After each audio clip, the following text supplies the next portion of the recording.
think it more makes sense that I will go visit your church. Yeah, grab my phone number. I'll connect you. I'll send you the ad. Wow, I did not expect that. I improved my dating life by simply cold approaching. And in today's video, I'm gonna do a live breakdown on an interaction I did in Pike Place. So I saw these 3 girls taking photos and I had to figure out what to say. I saw you guys taking photos. Are you guys influencers? No, you're not. Oh, really? Yeah. You guys seem like you're from California. Kept myself at a distance to give them comfort. I'm not too close. I'm not in their personal bubble. They don't know who I am. So I approached them at a safe distance and asked a pretty safe question. Oh. No? No. Where are you guys from? Well, I live here, but they are from South Korea. You're gonna see that I'm leading the conversation. I'm going from, you guys seem like you're from California. Okay, you guys are not. She answered she's from Seattle, so I kind of play with it. Because Pike Place is a touristy spot. This ABG look that they're from California, and I just assumed, and I wanted to see how would they respond. Oh, okay, you're from here. Yeah. How long you been here for? I lived here like 12 plus years. Oh shit, okay. And you guys are, how long you guys are staying for in? It's like they're leaving tomorrow, but they go to California. Okay. Actually, they go to California as well. Oh really? Yeah, like they go to Orange County? Las Vegas and no, like downtown LA. The girl on the left responded really well, was laughing, was giggling, but she was receptive. You notice I'm gonna ask a lot of questions here. I'm leading the conversation and it's pretty basic. Instead of, hey, where are you guys from? I led with, you guys seem like you're from California. It gives them an option to answer the question and dive even deeper. Instead of saying, hey, I'm from Seattle, I'm from California, I give them, it looks like you guys are from California. And she responded, no, I'm actually from Seattle. And you're gonna see that I'm leading the conversation, right? I'm not being awkward. It's very normal conversation. I'm not gonna be one of those pickup artists guys, they're gonna have a sleazy line. I'm literally just having a normal conversation. And women are gonna smell that when they talk to you, when you're asking weird questions. Just act normal and ask questions that you're genuinely curious to know from them. And because there's a group of 3, I wanted to include the other 2 girls. But the 2 were a little bit quiet, so I wanted to include them in the conversation so it gives them more comfort. Can I ask you a question since you guys are from Korea? What's the best cafe to go in Korea? They're from Korea. I'm planning to go to Korea. I'm actually curious about what is the best cafe to go to in Korea. So that's gonna help them engage with me, build comfort, and know that I'm not a weirdo and I'm actually here genuinely curious about their opinions and their thoughts. Like, I think it's called Lakko. Oh, okay. Are you guys fluent English at all? Or are you speak a little bit? Oh, okay. So you're the guy for the Tour guide. So now that I know the dynamic of the whole group, I know that they don't really speak English and that the girl on the left is their travel buddy, their tour guide. I'm gonna engage with her. tour guide. Okay, that's great. Yeah. Are you in tech? No, I'm not. I've asked her what they're doing here, where they're from.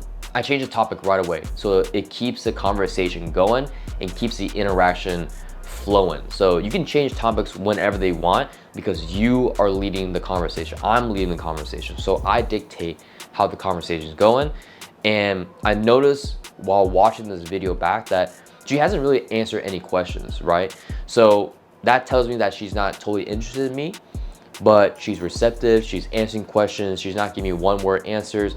She's actually pretty engaged. She just hasn't asked any questions towards me yet. But it's okay, I'm still leading the conversation. What do you do for work? I work for a church. I'm a minister. Oh, come on. Where at? It's in Federal Way. What's the church called? It's the Korean American church. Okay. So it's not like American church. So it's no English? We do. We have a translator and we have some people that speak English, but Really? mainly Korean American people. Okay, because I just got saved. Really? Yeah, in January. I actually have a tattoo right here. Goodness. Yeah, Good so for you. so I got a story, long really? story. Oh, Yeah. okay. So I'm curious, like how did you came into the faith, or how do you? Oh yeah, I wasn't a Christian back in Korea. I think one of the reasons I came to America was really just to meet Jesus. I think it was big in the inside. I think it's really his part of his plan for me to come here and then study and live here and all that. I think just life is hard, you know. Like you think you can do it all, but then in the end, like you really have your Jesus moment that I need a savior. That's what I'm doing. And this is normal conversation. I'm genuinely curious about who she is. And if she's open about her faith, I'm gonna ask her questions about faith because I just became a new believer. This is a great opportunity to get to know people, to build friendships. And if she's single, awesome. That's awesome. We already have a good foundation. And I'm sharing her my my faith journey, you know, how I found God, and I'm curious about her journey. This is a great conversation, and this is gonna be something that you have to find commonality when you talk to these girls. She's engaging, she's sharing her story, and I know that she wants to stay in the interaction. She wants to be having this conversation. She wants to talk to me, so this is a good sign. Her body language is facing me. She's paying attention, she's holding good eye contact. Everything just seems perfect. Wow, okay. America is not easy. Well, actually, yeah, I got saved in January and everything got harder, but I have so much more peace. Absolutely. So I love it. You know, I actually have Bible study today. Oh. Yeah, so we're doing it in Bellevue, so we're gonna have a good time. Bellevue. Yeah, What's the it's So now she's asking questions, right? We found commonality. Now she's curious, where is your Bible study? Where do you go to church? You know, can I come, right? So now she's engaging with me. She's asking questions because we found that commonality. It took us, what, 2 minutes into the interactions before she asked me a question. But now I stayed in the pocket. I stayed in the conversation. I stayed in interaction. Now she's engaged. So the church is called...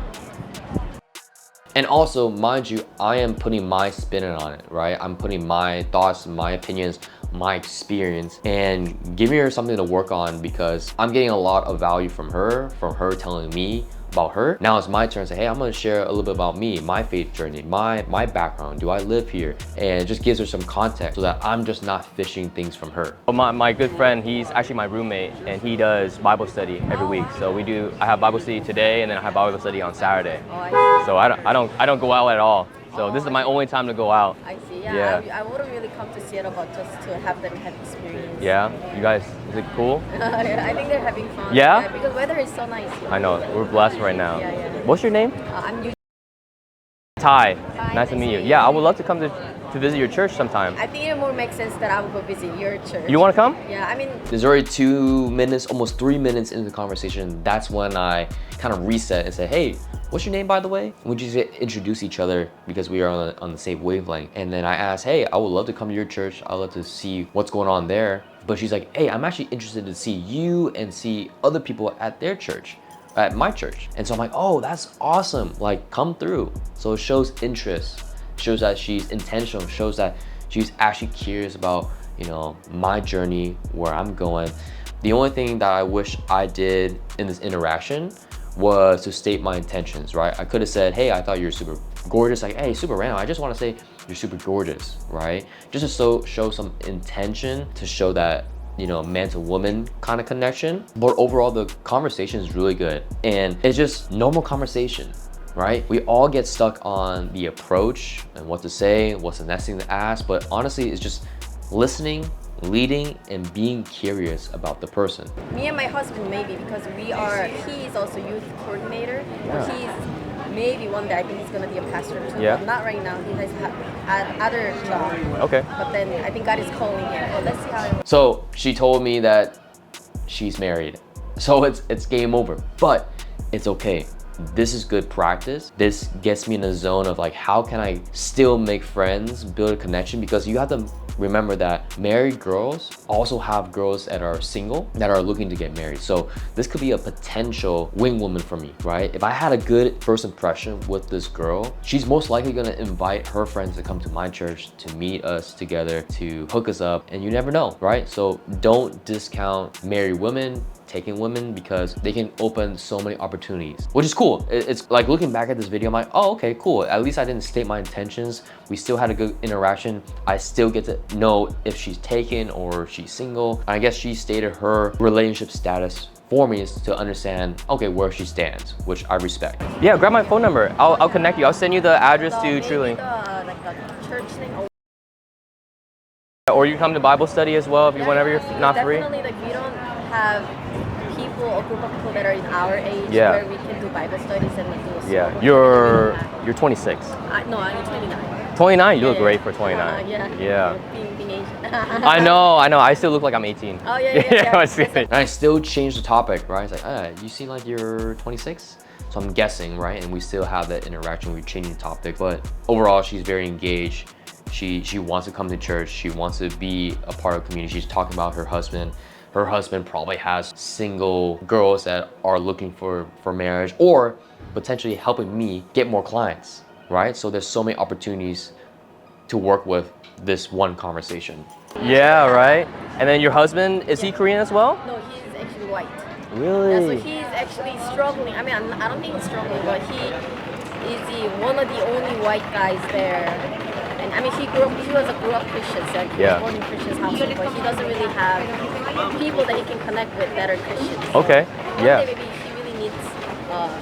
I would love to connect more. Yeah, I love to connect with more kingdom people and just connect and do life with. Yeah, so yeah, grab my phone number is 206. And it's okay if I don't remember her name because I asked her again. I'm like, I totally forgot your name. Get my number, get my phone number, get my name, I get my last name, and like remind me your name again, and we just reset. Now here's where it gets really interesting and where she's still interested in the conversation. She still wants to talk, right? And so even though I'm not getting her phone number or going on a date with her, this is still good practice for me to just have conversations with beautiful women. And this is something that you're gonna have to take away and really implement into your conversation. But my curiosity is like, why did you just stop us to ask questions if they're from LA or YouTuber? I just had a feeling that you had a different vibe than here.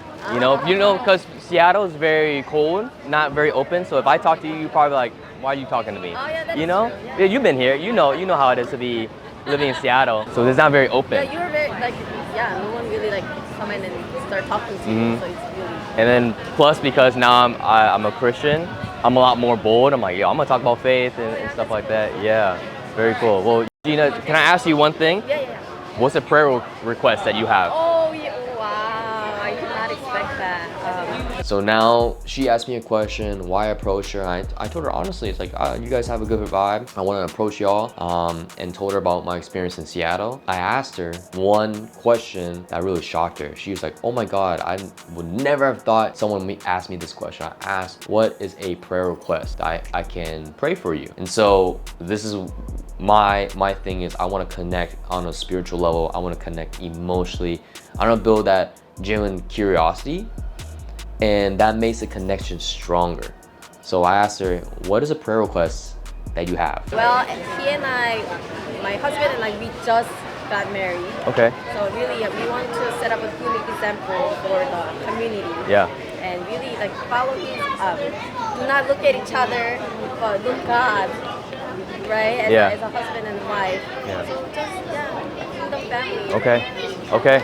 I'll pray for you and your husband. And your husband's name is? I'll pray for y'all. Yeah, thank you, Ty. Yeah, Ty, yeah. So yeah, that's how I was able to approach these women, as well as just have a normal conversation, right? It's just a normal conversation, but the biggest thing is knowing how to approach, knowing how to keep your distance, and knowing how to hold a conversation. So I hope this video was super helpful for you and that you're able to go and have a conversation with an attractive woman, hold a conversation. If you're looking to build social confidence and attract your ideal woman, join the Asian Boss Boy community down below. I'm actually doing a free one-on-one dating game plan audit for you for the first 200 members that join. So click the link down below, join the community, get on a call with me, and let's improve your dating life. With that being said, like the video, subscribe to the channel, and I'll see you in the next one. Asian Boss Boy, out.